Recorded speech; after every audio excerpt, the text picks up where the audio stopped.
Welcome to wild wolf. నేను మీ జాకిర్ హుసేన్. ఇక mega అభిమానులకి బ్యాడ్ న్యూస్ అని చెప్పుకోవచ్చు. అయితే గేమ్ చేంజర్ మీద కావాలని ఏదో కుట్ర జరుగుతున్నట్టయితే వార్తలు అయితే వచ్చినాయి మొన్నటి వరకు.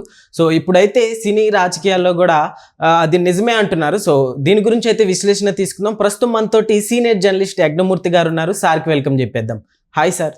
హాయ్ జాకిర్. గేమ్ చేంజర్ పైన నిజంగానే కుట్ర జరిగిందంటారా? మనకు సోషల్ మీడియాలో ప్రస్తుతం ఒకటి నడుస్తుంది ఒక అభిప్రాయం. Yes sir. కావాలని గేమ్ చేంజర్ని డిగ్రేడ్ చేయడం కోసం, దాన్ని ఫ్లాప్ చేయడం కోసం ఒక తెర వెనక ఒక కుట్ర జరుగుతూ ఉంది అనేది వచ్చినటువంటి సోషల్ మీడియాలో నడుస్తున్నటువంటి ఒక థీరీ. ఓకే. సో కొన్ని అంటే రామ్ చరణ్ అభిమానులు కానివ్వండి, మెగా ఫ్యాన్స్లోని కొంతమంది కానివ్వండి, ఇదే అభిప్రాయాన్ని వ్యక్తం చేస్తూ ఉన్నారు. వాళ్ళ పాయింట్లు ఏంటంటే, కావాలని ఇద్దరు హీరోలు ఆయనకి సంబంధించినటువంటి అంటే సోషల్ మీడియాలో మనకు తెలుసు రామ్ చరణ్ ఫ్యాన్స్కి అలాగే జూనియర్ ఎన్టీఆర్ ఫ్యాన్స్కి మధ్య ఒక వార్ నడుస్తుంది. RRR తర్వాత, RRR ముందు నుంచి కూడా మా హీరో గొప్ప అంటే మా హీరో గొప్ప అని.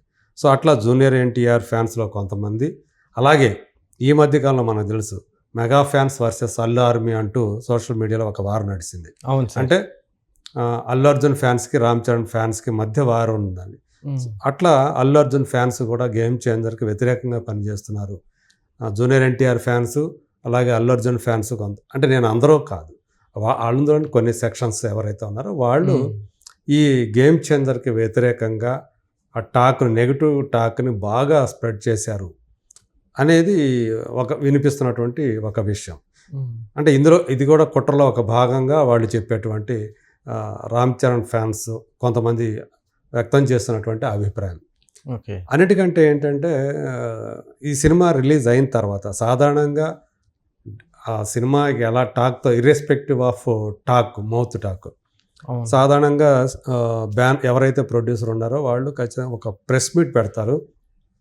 అసలు సక్సెస్ మీట్లో పెడతారు. సక్సెస్తో సంబంధం లేకుండా సక్సెస్ మీట్ పెట్టేస్తారు. సినిమా రిలీజ్ అవ్వడం ఆలస్యం, అదే రోజు సాయంత్రం లోపల ఒక సక్సెస్ మీట్ అని పెట్టేసేసి మా సినిమాకి బ్రహ్మాండమైన ఓపెనింగ్స్ వస్తున్నాయి అని మామూలుగా చెప్పుకుంటారు. అయితే గేమ్ చేంజర్ రిలీజ్ అయిపోయి సో ఇన్ని రోజులు అయిన తర్వాత కూడా, 10 రోజులు అయిన తర్వాత కూడా, ఈ 10 రోజుల్లో ఒక్కసారి కూడా ఎందుకని దిల్ రాజు ప్రెస్ మీటే పెట్టలేదు. అసలు ఎవరు పెట్టలేదు. ఎందుకని పూర్తిగా వదిలేశారు ఈ సినిమాని, ఈ పబ్లిసిటీని. యాక్చువల్గా ఏంటంటే, సినిమా విడుదలకు ముందు ఒక ఎత్తు పబ్లిసిటీ, సినిమా రిలీజ్ అయిన తర్వాత పబ్లిసిటీ ఇంకొక ఎత్తు. సో ఎందుకని చేయలేకపోయారు అనేది ఇప్పుడు చాలామందిని అదొక క్వశ్చన్ చేస్తున్నారు. సో ఇది కూడా దిల్ రాజు కూడా కుట్రలో భాగమైపోయారా అన్న రీతిలో వాళ్ళందరూ కూడా క్వశ్చన్ చేస్తూ ఉన్నారు. సో అలాగే దీనికి ముందు, ఇంతకుముందు శంకర్ కూడా ఈ మధ్య మనం చూసాం, వార్తలు చూసాం, నేను పూర్తి సాటిస్ఫాక్షన్తో లేను ఈ సినిమా అవుట్పుట్ మీద, ఎందుకంటే నేను 5 గంటల సినిమా తీశాను కానీ అందులో తీసేయాల్సి వచ్చింది చాలా వరకు కూడా ఫైనల్ ప్రోడక్ట్లో అని చెప్పేసి ఆయన ఏదైతే ఆయన స్టేట్మెంట్ ఇచ్చారంటూ వచ్చిందో ఆ వార్తలు, అవి ఈ సినిమాకి చాలా బ్యాడ్ అయ్యాయి. అంటే రాబోయే కలెక్షన్స్ మీద కూడా అవి చాలా ఇంపాక్ట్ చూపించాయి అనేది చాలా అందులో చెప్తున్నటువంటి Ram Charan fans social media ద్వారా వ్యక్తం చేస్తున్నటువంటి ఒక బాధ అని చెప్పేసి అనుకోవాలి. ఇలా అంతా కూడా అందరూ కలిసి కావాలని దీని మీద ఏదో ఒక కుట్ర జరుగుతున్నట్టుగా అనిపిస్తూ ఉంది అని చెప్పేసి వాళ్ళు అభిప్రాయం వ్యక్తం చేస్తున్నారు. నిజానికి ఈ సినిమాకి చాలా చాలా సంవత్సరాల క్రితం, అంటే ఎప్పుడైతే 2021లో ఈ సినిమా షూటింగ్ మొదలైంది, దానికంటే ముందు చాలా ముందే శంకర్ గారికి ఆయన అడ్వాన్స్ ఇచ్చారు దిల్ రాజు. అలాగే రామ్ చరణ్తో కూడా సో ఆ అగ్రిమెంట్ ప్రకారం ఆయనతో అగ్రిమెంట్ చేసుకుని ఆయన కూడా ఇచ్చారు. సో ఏదైతే రామ్ చరణ్ తాను ఇచ్చినటువంటి మాటకి కట్టుబడి ఒక కమిట్మెంట్ తోటి గేమ్ చేంజర్ అనే సినిమా చేశారు. సో దానికోసం చాలా కష్టపడ్డారు, కానీ ఆయన కష్టానికి గుర్తింపు దక్కలేదు. ఇలా అనేక శక్తులు కలిసి ఈ సినిమా మీద నెగిటివ్గా ప్రభావం చూపాయి. అందుగురించే ఈ సినిమా ఈరోజు బాక్స్ ఆఫీస్ దగ్గర ఇలాంటి రెస్పాన్స్ని ఎదుర్కోవాల్సి వచ్చింది అని వాళ్ళంతా కూడా బాధ వ్యక్తం చేస్తున్నారు.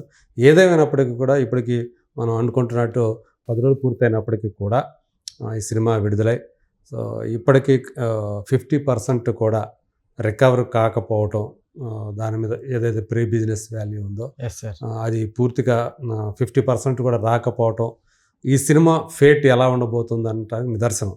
సో ఖచ్చితంగా ఒక డిజాస్టర్ రేంజ్లోనే ఆ కలెక్షన్స్ అనేవి నమోదవుతున్నాయి. చాలా చోట్ల ఆ సినిమాకి 15%, 20% కంటే కూడా ఎక్కువ ఉండట్లేదు ఆక్యుపెన్సీ రేటు, అంటే ప్రేక్షకుల సంఖ్య. కొన్ని చోట్ల 10% కంటే తక్కువగా కనిపిస్తూ ఉన్నాయి. ఎందుకనో అంటే ఆడియన్స్ కూడా ఈ సినిమా మీద ఆసక్తి చూపట్లేదు అనటానికి ఆ కలెక్షన్సే నిదర్శనంగా చెప్తూ ఉన్నారు. ఓకే సార్, అయితే ఇప్పుడు సోషల్ మీడియాలో కావాలని ఎవరైనా అంటే రివ్యూస్ కూడా ఇప్పుడు మనం చూసుకుంటే మూవీ రిలీజ్ కాకముందు రోజే కూడా రివ్యూలు నెగిటివ్గా ఇవ్వటం స్టార్ట్ చేశారు. అదంతా కావాలని దగ్గరుండి ఎవరైనా చేయించారంటారా? అది మామూలు సోషల్ మీడియాలో నడుస్తూనే ఉంటుంది అది. సో రివ్యూలు అనేవి పెద్దగా ప్రభావం చూపుతాయని చెప్పేసి మనం అనుకోలేము. ఎందుకంటే నాకు బాగా గుర్తు, పోకిరి లాంటి సినిమా కూడా నెగిటివ్ రివ్యూస్ ఇచ్చారు, మిక్స్డ్ రివ్యూసే వచ్చినాయి. కానీ అది ఆ రోజు ఇండస్ట్రీ రికార్డ్ కొట్టింది. సో ఇండస్ట్రీ హిట్ అది అయింది. అలా చాలా సినిమాలు మిక్స్డ్ టాక్ ఇచ్చిన రివ్యూయర్స్ దానికి సరిగా అంత బాగా అనిపించలేదు, ఇందులో చాలా లోటుపాట్లు కనిపిస్తున్నాయి, ఇది జనాల్ని ఆకట్టుకోలేదు అని రివ్యూయర్స్ వ్యక్తం చేసిన అభిప్రాయాలకు భిన్నంగా చాలా సినిమాలు హిట్ అయిన సందర్భాలు ఉన్నాయి. కాబట్టి ఇక్కడ ఈ నెగిటివ్ రివ్యూస్ మీద పెద్దగా వాళ్ళ మీద ఎఫెక్ట్ పడుతుంది అని చెప్పేసి మనం అనుకోనక్కర్లేదు. కొంత ప్రభావం ఉంటుంది. కానీ సినిమా చూసిన వాళ్ళు ఎవరైతే ఉన్నారో వాళ్ళు ఇచ్చేటువంటి రివ్యూనే. సో జనరల్ పబ్లిక్ ఈరోజు ప్రతి ఒక్కళ్ళు కూడా రివ్యూరే. ఎవరో అంటే సంప్రదాయబద్ధంగా ఇప్పుడు మీడియాలో పనిచేస్తున్న వాళ్ళు మాత్రమే రివ్యూయర్స్ కాదు. సోషల్ మీడియా వచ్చిన తర్వాత అందరూ కూడా జనంలో ఉన్నటువంటి ఆడియన్స్లో ఉన్నటువంటి ప్రతి ఒక్కరూ కూడా సమీక్షకులుగా మారిపోయారు, వాళ్ళ ఒపీనియన్స్ ఇస్తున్నారు. సో అవి అల్టిమేట్గా పనిచేసేది అవే. సో మీ నుంచి మీ స్నేహితులకి, మీ బంధువులకి ఇలా ఒకరు చూసిన వాళ్ళు సినిమా బాగుందంటే వాళ్ళు చెప్పే మాట ఏదైతే ఉందో, నేను సినిమా చూశాను నాకు నచ్చింది అని వాళ్ళు ఎవరైతే చెప్తారో అది పక్క వాళ్ళ మీద ప్రభావం చూపొచ్చు. అంతేగాని ఇవాళ రోజుల్లో మీడియా చెప్పిన దాని మీదే డిపెండ్ అయ్యి ఉండట్లేదు. సో అన్ని రకాల రివ్యూస్ వస్తున్నాయి. అందరూ కూడా గంపగొత్తగా ఒకే రకమైనటువంటి అభిప్రాయం వ్యక్తం చేయట్లా. కొంతమంది బాగుంది అని చెప్తుంటే కొంతమంది బాగోలేదు అని చెప్తారు, కొంతమంది పర్వాలేదు అని చెప్తారు. సో ఇట్లా రకరకాల అభిప్రాయాల్ని వ్యక్తం ఏ సినిమాకైనా, ఇవాళ సంక్రాంతికి వస్తున్నాం అనే సినిమాకి కూడా కొంతమంది మాకు నచ్చలేదు అనేవాళ్ళు కూడా ఉన్నారు. అయినంత మాత్రాన అది ఆడకుండా లేదు కదా. బిగ్గెస్ట్ బ్లాక్ బస్టర్ అయింది వెంకటేష్ గారి కెరీర్లోనే.